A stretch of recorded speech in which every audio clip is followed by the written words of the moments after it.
It's funny because before we came on the podcast, we were talking about scams. People who... And then I fell for one the other...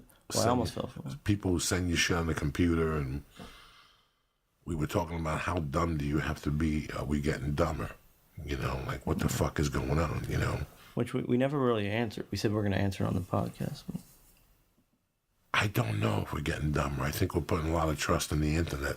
Yeah. At times. I don't even like purchasing. My wife handles all that stuff, but I don't type numbers into a fucking thing. Yeah, what I was saying is I got an email the other day and saying that one of my email passwords was someone had that I needed to change it. So I click on the email, it asked my name, I put it in, they asked my email address, I put it in, then they asked my for my credit card information. I seriously had taken my credit card out. I was about to type it and I go, you know what?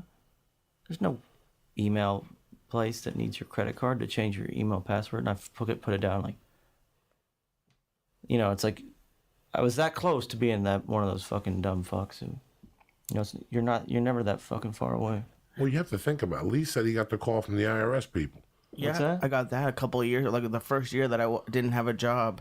They called me and they said it was like an automated message, and they're like, contact your representative, or we recommend you get an attorney. You owe such and such to the IRS, and I got paranoid. But luckily now with Google, you just look it up, and like the IRS even has a thing on their website that says, "We will never call you. It's always going to be through the mail." Because so many they just busted one of the places in India. They just what were they trying to do to you? They want you to they probably call you and want to like have you pay what you supposedly owe to the IRS or immediately, or the cops are going to come to your house and arrest you in front of your children. They had the scam on 2020 or one of those 60 Minutes. It's fucking mind-boggling. Mind-boggling how much money people sent. Like, without even fucking thinking. Like, really? Someone told me those junk mail things, like you were saying before we went on the air, was like, you only need a few people to send in some checks. Listen, I tell this story. This is one of the greatest stories I've ever heard about the American, because it's like when I was a kid, there was a guy named Peter Lemonjello. Nobody ever heard of Peter Lemonjello. But ABC, late night, had a commercial, the best of Peter Lemonjello. $9.99. This guy sings all his songs. Nobody knew who Peter Lemonjello is. What the fuck's Peter Lemonjello? That's what I'm saying. Can you please look up who the fuck Peter Lemonjello is? I'll never forget this. Peter Lemonjello was this singer that nobody knew about, and all of a sudden he had the best of Peter Lemonjello. And he covered 6 or 7 songs, and like it was the biggest scam of all fucking time. Oh, was he made up? I think I have the commercial. Play it, yeah. This is fucking crazy. But they did this other thing. I watched this on like some TV show 15 years ago, like HBO late night.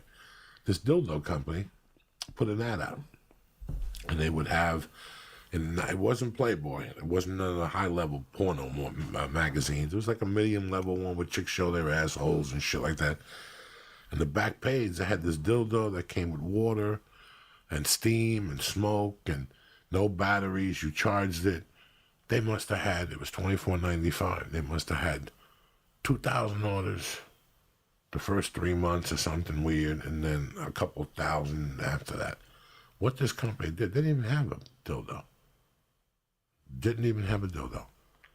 They would take your money, put it in the bank, and then cut you back a check that said, we don't have the thing available. But the check says it's from a dildo company. No, they have a dildo on the check.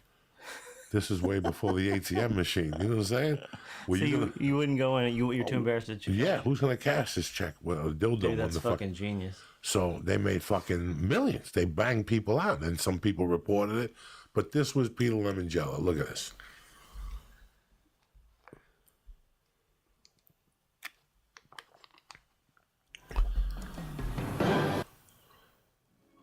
Peter Lemonjello. Do I love 76?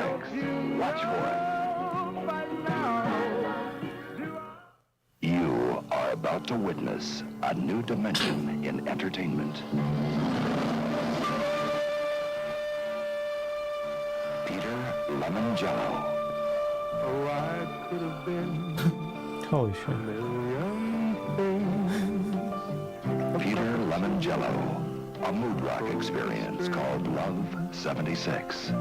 Yes, Peter Lemonjello has created a new kind of music that's both romantic and moving. Just listen. Sounds terrible. Can you believe this shit? So he didn't. Did this guy not really even exist? No. Nobody ever heard of Peter Lemon fucking Jello. I know a lot about music. I never. No, nobody ever knew about Peter. They just put it out there at night, and they figured it cost them nothing to fucking get the commercial. But were there songs on it? Yeah, like songs like he had one song that he probably wrote. Maybe just covers. Yeah. And the worst is like that dude in Vegas. Who the fuck goes to see that guy singing people's songs? The guy from Vacation. I would never go see that fucking guy in a million years. Which guy is that? That dude who fucks the mother in Vegas. What's his name? That's been there for 2,000 years. He thinks he's Elvis. He was Elvis. Elvis used to bitch slap Wayne Newton Oh yeah. with that fucking costume on. I'm gonna pay $20 to see Wayne Newton sing fucking Tom Jones songs. Get the fuck out of here. I don't have time for that shit. But this was all the little, I call them American ingenuity scams. And they still have It's them. fucking smart to do that. No, when you go, the other night I took my date out to dinner. My wife, my date. I took my wife out to dinner. So we had to walk through a mall. So I go, listen, on the way out, we'll get Mercy shoes here, the baby, get her a pair of sneakers. They had sneakers there. When we stood online, I saw all those things that they sell on TV late night. So, We have stores of them as seen on TV now. Oh yeah, I've seen. what do you call that shit? As seen on TV? No. They had something for your wrist that you'll never use. You know, like the biggest scam of all time is the self-massager. You're never going to use that. There's no self-massaging. I got to stretch my arm to get the bottom of my fucking back. I'm twisting my shoulder to massage that gun. It ain't going to work. None of those things work. But they'll advertise, the copper knee brace. That shit comes on at 9 o'clock at night. Fat people are there. You know what? If I get that copper knee brace, maybe I'll exercise. No, you won't. But you'll drop the $23.95. That shit don't work. That copper fucking knee brace. No, I had one of those. I didn't order it from there. Somebody gave it to me. I've ordered that shit. I've ordered that shit on fucking TV though. What's the thing you put in your door that you do? Yeah. And what happened? Well, no, I was stoned and I'd taken an Ambien. I woke up the next morning and there's a fucking box in my door. Or 2 days later, there's a box in my door with a fucking pull-up machine. I've literally done one pull-up in 6 years.